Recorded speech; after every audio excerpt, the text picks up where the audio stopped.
ማርኬ ማርኬ ማርኬ ማርኬ ማርኬ ትናንትና ማን ነው እንደኔ ከአብርሽና ከና አብርሽ ጋር እንደ ከጀማው ጋር ስለሌለ ደብሮት ከፍቶት የነበረ።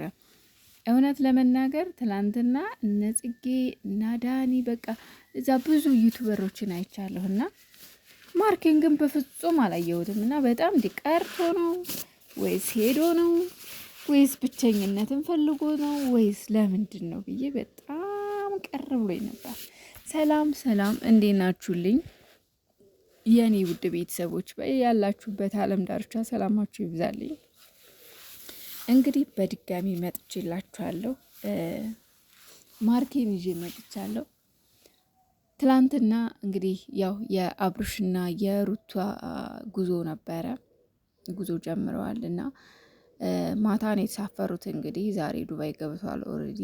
ያው ፎቶም ሆነ ቪዲዮ ፖስት ነገር አላየንም እንጂ ዛሬ ዱባይ ገብተዋል እና በጣም የሚሸኟቸውም እንዲሁም የሚሄዱትም በጣም ብዙ ልጆች ነበሩ። ያው የሰርጉ ታዳሚዎች የቅርብ ጓደኞቻቸው ማለት ነው። ብዙ ሰው ሳይሆን ያው ብዙ ሰው የሚሄድ አይመስለኝም። ምክንያቱም ያው እናቴ ዱባይ በቀላሉ እንትን የምባልባት ሀገር አይደለችም። ኢንቨስቱ በጣም ከባድ ነው እና እንግዲህ ትናንትና ከዛ ሁሉ ሰው መካከል ግን ማርኬን አላየሁትም ነበርና ቀርቶ ነው ወይስ ምንድን ነው ወይስ የበረራ እንትን ሰዓታቸው ተለያይቶ ነው ምናምን ብዬ በጣም ደብሮኝ ነበር፣ ብቻ ስላላየሁት ከነሱ መካከል ማለት ነው። እና ዛሬ ግን ተመስገን ብሎ ፖስት አድርጓል።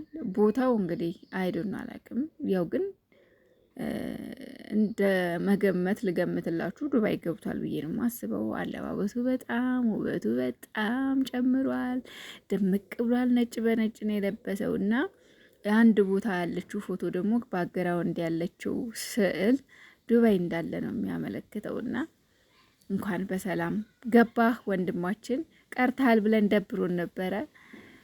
ከዚህ ደግሞ በዚህ ቁመት አጠገብ ቸኮሌቷ ብትኖር ብዬ ተመኘሁኝ። የቸኮሌቷን ፎቶ አንድ ላይ ይዤ የመጣሁት የራሴ ምኞት ስለሆነ ነው። ማለት ወይኔ ቸኮሌቷ ግን አጠገቡ ሆና ቢሆን የሚለው ነገር መጣልኝና አብረው ሳያቸው ደስ ስላለኝ ነው። እና ማሮቼ፣ ውዶቼ፣ ፍቅሮቼ፣ የማርኬ ቤተሰቦች ሰብስክራይብ አድርጉኝ።